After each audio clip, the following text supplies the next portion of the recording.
लाजो गांव के कुएं से पानी भरकर घर की ओर जा रही थी। रास्ते में उसे दूर से एक बुजुर्ग आते दिखे। जब वे पास आए तो उन्होंने कहा, बेटी, मुझे थोड़ा सा पानी पिला दो।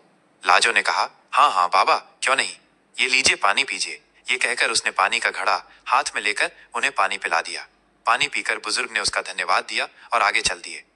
कुछ देर बाद लाजो घर पहुंची तो देखा कि वे बुजुर्ग और उसके पिता खाट पर बैठे थे। रामधन जी, जो कि लाजो के पिता थे, उनके ही पुराने दोस्त रत्नलाल थे, जो कि दूसरे गांव में रहते थे।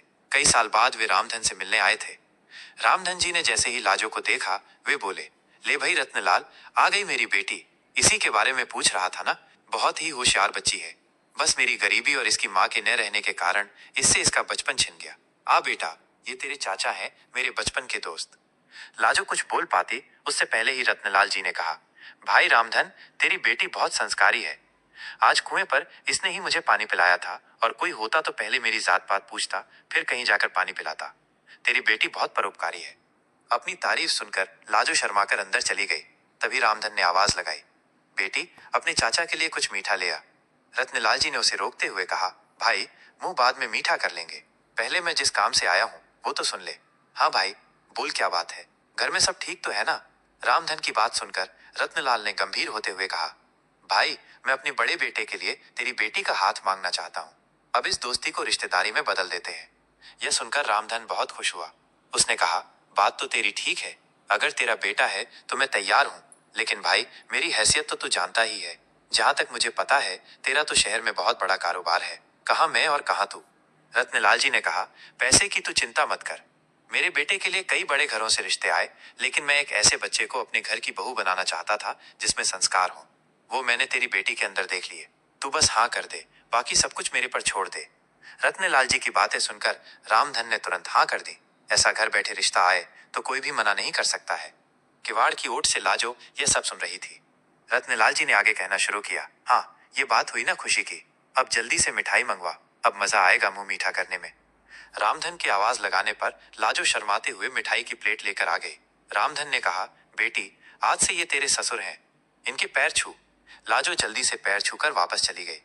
उसके जाने के बाद रत्नलाल जी ने कहा, भाई, मेरा बड़ा बेटा सत्यम मेरा शहर का कारोबार संभालता है और छोटा बेटा वंश गांव में खेती देखता है। मैंने सत्यम से शादी के बारे में पूछा तो वो बोला, पिताजी, आप अपने आप देखकर मेरी शादी कर दो। रामधन बोला, हाँ भाई, बड़े नसीब से मिलती है ऐसी संतान जो माता पिता का सम्मान करे। मेरे तो भाग्य खुल गए। मैं तो हमेशा इसी चिंता में रहता था कि इस बिन माँ की गरीब बच्ची को कौन अपनाएगा।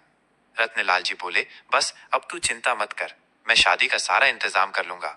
अच्छा, अब मैं चलता हूँ। रत्नलाल जी अपने घर के लिए निकल गए।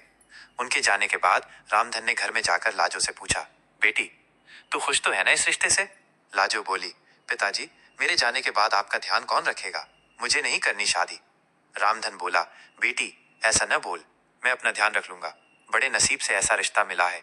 रत्नलाल को मैं बचपन से जानता हूँ, उसके घर में तुझे कोई परेशानी नहीं होगी।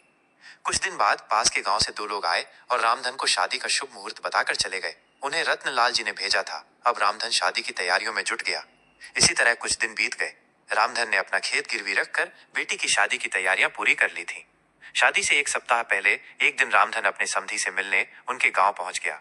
रत्नलाल जी ने उसे देखकर गले लगा लिया। उन्होंने अपने परिवार से मिलवाया। अपने होने वाले दामाद सत्यम से मिलकर रामधन बहुत खुश हुआ। रत्नलाल जी ने कहा, भाई, तू यहाँ आया है, जरूर कोई बात है, बता क्या बात है। रामधन हाथ जोड़कर बोला, नहीं भाई, मैं तो बस ये बताने आया था कि मैंने शादी की सारी तैयारियां कर ली हैं। आप एक बार आकर देख लो, कुछ कमी लगे तो बता देना, जिससे आपके मेहमानों के सामने आपको शर्मिंदा न होना पड़े। रत्नलाल जी ने कहा, हाँ हाँ, मुझे पता है, तेरे पास एक ही खेत था, तूने वो भी गिरवी रख दिया। उसी पैसे से सारी तैयारियां की हैं। तुझे मुझ पर विश्वास नहीं था। जब मैंने कह दिया था मैं शादी की तैयारी कर लूंगा, फिर तूने ये सब क्यों किया? रामधन आश्चर्य में पड़ गया। वो बोला, माफ करना भाई, लेकिन बेटी की शादी के लिए कुछ तो मुझे भी करना चाहिए। रामधन ये कहकर रोने लगा। उसकी आंखों से आंसू बह रहे थे। तभी रत्नलाल जी ने अपने छोटे बेटे वंश को बुलाया और इशारे से कुछ समझाया। कुछ देर बाद रत्नलाल जी ने रामधन के कंधे पर हाथ रखा। रामधन सिर झुकाए शर्मिंदा हुआ बैठा था। रत्नलाल जी ने कहा, ले भाई, अपनी अमानत, दोबारा फिर कभी ऐसा मत करना। ये कहकर उन्होंने खेतों के कागज रामधन के हाथ में रख दिए। रामधन ने देखा, अरे यह क्या? ये तो वही कागज हैं जो मैंने गिरवी रखे थे।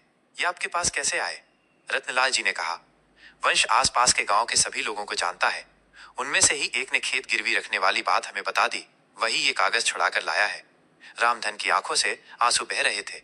रत्नलाल जी ने उसे गले लगा लिया और बोले, भाई खेत ही गिरवी रख देगा तो कर्ज कहां से चुकाएगा और खाएगा क्या?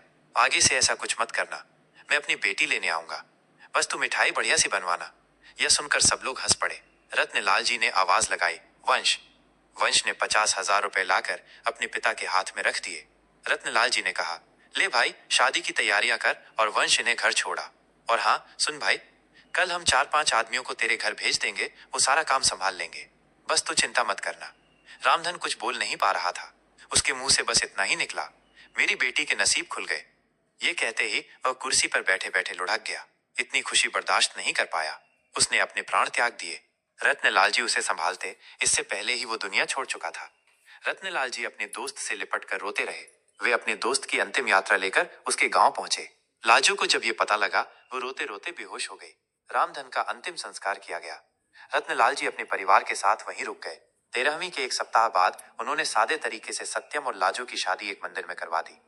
लाजो के चमकते नसीब की खुशी में रामधन अपना जीवन जीना भूल गया था।